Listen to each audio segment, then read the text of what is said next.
We know this morning, we learned that Minnesota State Auditor Julie Blaha will not seek re-election. She's a Democrat who was elected in 2018 and then was re-elected in 2022. So joining me now is State Auditor Julie Blaha. There she is. Thank you for joining us. Oh, great to be here. The state auditor is the state's watchdog. This is that role. OSA, just for numbers here, oversees some $60 billion. Can you give us kind of a more specific example we can hold on to? What's something that you do here in Minnesota that I learned today other OSAs don't do? Oh, and if you're not sure what your state auditor does, that's not on you. It is literally different in every single state. So it's not like you weren't paying attention to social studies. It really is different. And so in Minnesota, the state auditor primarily focuses on local government, cities, counties, townships, school districts, soil and water districts, port authorities. It's that stuff that happens really close to home. This is the area of government that is overseeing things like whether or not you get out of your driveway for 3 months out of each year, snow plows, public safety. They're the reason that the lights turn on and the water works and ambulance can come. So it's a really important level of government. And we basically do it in 3 ways. We have examinations, which are things like audits, investigations, legal compliance checks, where we're really digging in to see if things are going the way they're supposed to go. But then we also provide direct support to local government entities because the whole point of it is for them to be successful. So our job is to get ahead of things and try to give them the tools that they need. And then finally, we collect a lot of data in this process. So we pull that together, do some analysis on it, give it back to people so they can make decisions based on facts. And ultimately, the idea is that if we have a good functioning local government, you can make decisions close to home. And I think that's where the best decisions happen. And so, when Feeding Our Future was happening, the largest fraud scheme in our state history was happening. When we look at the title of state auditor, I think a lot of people just went to, oh, that's the role that audits the state's funding and where it goes and what. So is that not the case? And in that case, who was responsible for that? Can you help clarify? Oh, here's the challenge in that, right? So in Minnesota, we have a legislative auditor that oversees primarily state items. And then you have the state auditor that oversees primarily local government. Now, our office has recently picked up some oversight, just very recently, of some federal funds. But I know it's hard to tell which of us would do things. Add to that, my first name is Julie. The legislative auditor's first name is Judy. Yikes. And so I can see why people get confused. When it comes right down to it, what an audit is for is primarily preventative, right?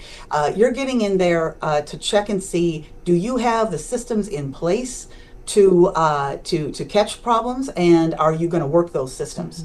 Actually, Legislative Auditor Randall's saying is that it's like if you have a horse barn, we come out, we check the lock, we check that you have a plan to lock it up every night, but when it comes right down to it, you still have to lock it up.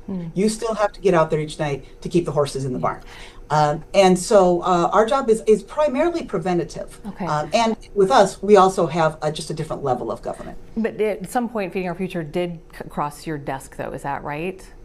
Well, the way we see it now, it was kind of ironic. We picked up what's called the statewide single audit. Now, a single subject audit means you take a look at specific things. So what the federal government says is, if we give you more than $1 million in an area, we need you to do an extra set of tests to make sure you're following our rules. And that used to be done by the legislative auditor. And then very recently, they stopped doing it and we picked it up. And so the first year we started working on that, literally 2 weeks into that very first year for us, that's when the raid on Feeding Our Future happened. So we come in a little bit after the fact, but our role now is to say, all right, as we're looking at federal funds, our job is to tell you what we're seeing, making sure that here's where we see things going well. These are places you've got to tighten up. These are places that are problems you have to fix right now. And so our role in it now is that we are looking at other federal programs and for some of those big trends that did come into play during Feeding Our Future. Yeah, and I wanted to ask you, because you did make the comment that you wanted to leave the office better than when you found it, as a lot of folks do in your position. And I'm just curious if there are things specifically from that, because that was had such a big impact in so many ways, that you were able to implement or say, shore things up moving forward. One of the things we did, we have a program called State of Main Street where we do analysis on the big trends in cities, counties, and towns in particular. And we were really looking a lot at COVID to see, all right, where did things work and where were they a challenge? Again, COVID is something that you're not necessarily going to see in that same form. Ideally, we don't see another world crisis like that anytime soon. But we did learn some things from it. We learned that the entities that were really well connected, they were the ones who got through it the best. We also learned a lot about it's one thing to spend money. It's another thing to share it. And where we saw the biggest problems across the country during COVID was when people were using using a private outsource for it. For instance, Feeding Our Future. Typically, we deliver school food to schools through the school system through the cafeterias. Right? We know how that works. It works really well. Well, during COVID, we went outside that and used private firms for it, and that was new, and that is where we saw some problems. When we privatized it, I don't think we had the enough infrastructure to keep an eye on things. Mm-hmm. And that's, I think, the biggest thing we're learning from COVID. And when you talk about infrastructure, are we talking specifically about, people who are physically people and processes? Both people and processes. The most common finding, and let's get really in the weeds for the big audit fans out there, the biggest finding was what's called problems with subrecipient monitoring, where you took the money you got from the federal government and sent it to another organization. All across the country, we realized we were not set up to really do that at the scale that we needed to do during COVID. So I think that tells us a couple of things. Do we need to set up infrastructure for that, or do we need to really think hard about whether we should be privatizing a lot of the things that we privatize, or should we keep it in-house?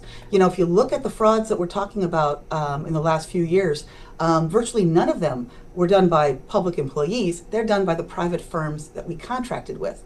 And so we have to either contract less or fix how we contract, or do both.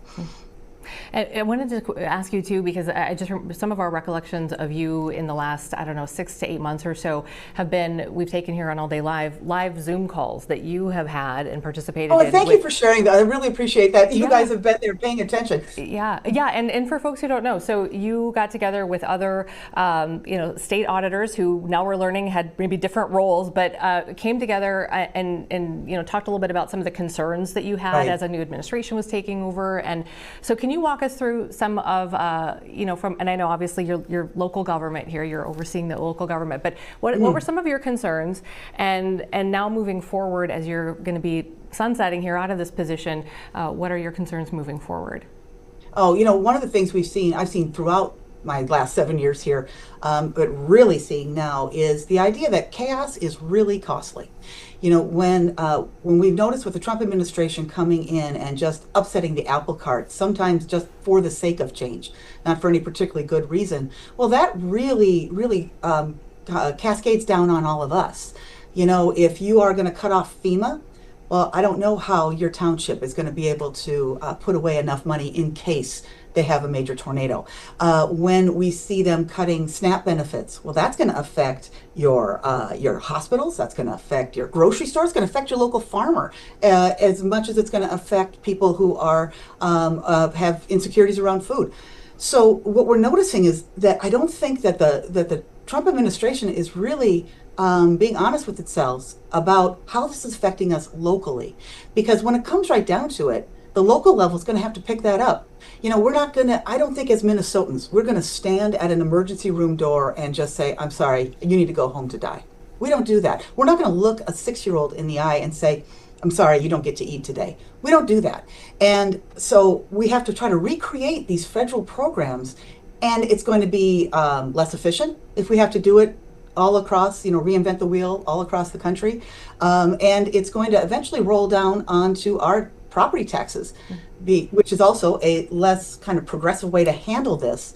And I think that's the biggest concern, is that we just have this avalanche of issues that might seem like a small thing when Trump starts pushing the snowball, but it becomes an avalanche by the time it gets down to local government. Can I ask you this? I'm just genuinely curious about this. So as soon as you announced, all of a sudden we've got a couple of folks. I saw DFL Representative Dan Wolgamott from St. Cloud's already said, I'm going to run.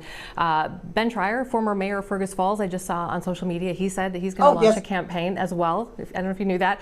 So in 2022, if we take you back, you won the seat over a Republican challenger, but by sort of notably thin that margin, much, 0.32%. Yeah. I don't get greedy. I don't take any extra votes. It's just the ones I needed. 9,000 or so, give or take, votes out of about 2.5 million was the difference there. So when we talk about, you're a Democratic, auditor, and some people might say, well, isn't this a position that should be sort of, apolitical almost? It's numbers, right? It's numbers and audits. What do you say to that? Well, I think that is when we've seen auditors be successful.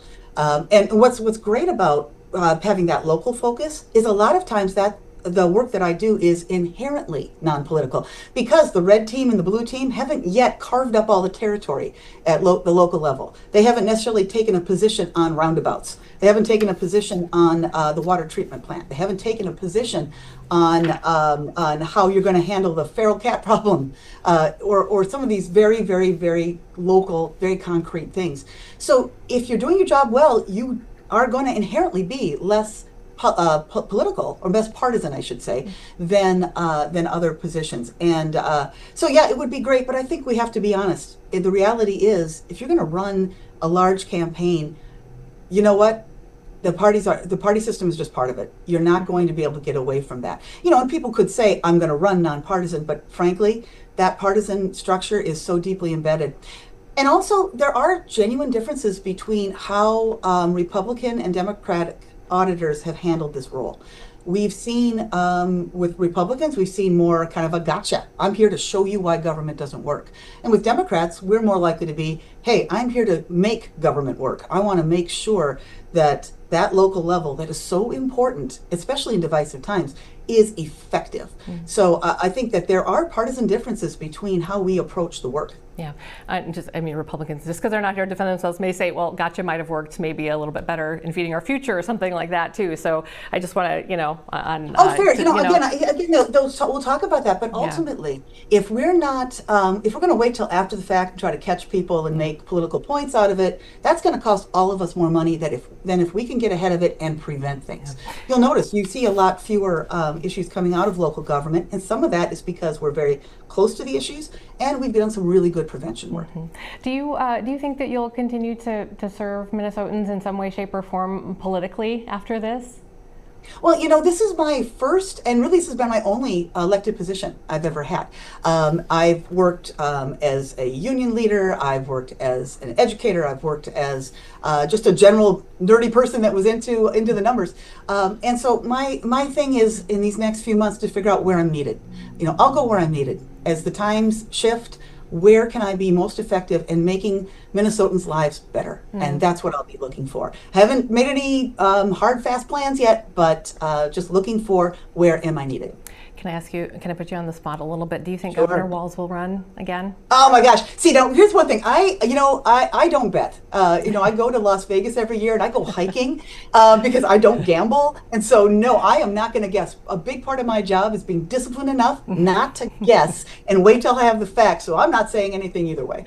Yes. Okay. That's fair enough. And also, I learned a couple things about you today. I want to talk about your crop art in just a second, but also you have a background in improv. How was that not? Was that on your campaign material? Because no. Okay. Here's the thing. I've taken improv classes, and I think for anybody who's taken improv knows the big difference, or had college friends who took improv. The big difference between being a true improviser and actually just taking the classes. I took them to be a better educator, frankly, because it helps you just be in the moment. It helps you really listen to your students in a deeper way and to really enjoy what happens. For instance, on an interview like this, one of the things you learn in improv is everything's a gift. So you can ask me a tough question, and I know that question is not an attack. It's a gift because I get to make a statement that needs to be out there. And so it really helps you in politics.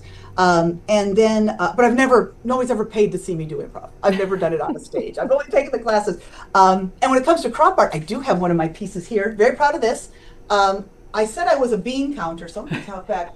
This was this year's piece where I said, relax, we have a spreadsheet for that. Made it all out of beans and then ran a contest to see how many beans, if you could figure out how many beans were in here. And I think I could share the number, right? We are just tallying up the winners, but if I'll give people a second to guess. Spoiler, the total count, 6,591 beans to make this piece. For the bean counters out there who care about that, yes. We did have someone get within 11. It was really impressive. Really? One of my staff members. What did they win? Well, see, here's the thing. I'm very good about your careful with your tax dollars. So you win a prize of great honor, but de minimis value. In that, you're going to win from me an IKEA bag, which is worth costs $1.50, but has great utility and is also something of great honor. Okay, all right, fair enough. That's great. I'm glad we got to the bottom of that.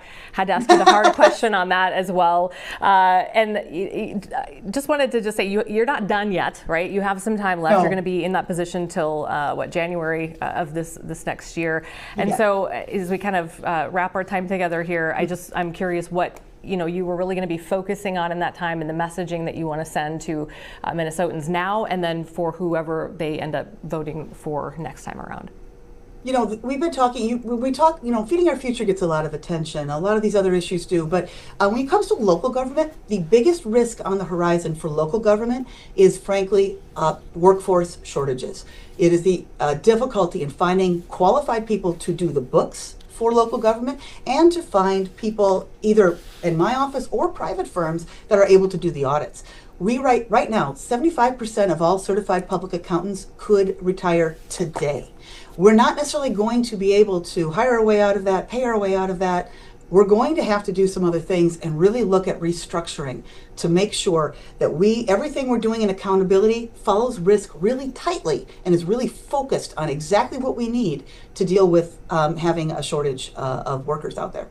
Can I ask you just a quick follow-up? Is automation an opportunity in there? I think there's a potential for that. I think good technology is one way to do it. I think another way to do it would be building structures where people share staff.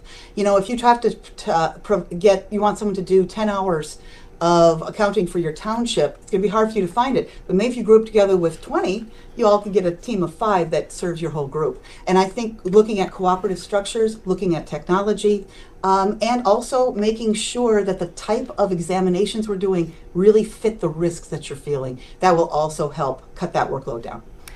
Okay, State Auditor Julie Blaha does not actually audit the state, but is our state auditor is kind of the headline I got from this.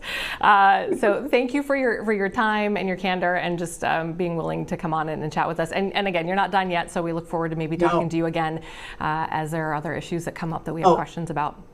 And if you're in local government, or if you have ideas about how to handle this workforce shortage, I want to hear them. Send them my way. Okay. Thank you. All right. Send them to State Auditor Blaha. Thanks for your time today. You bet. All right. Take care.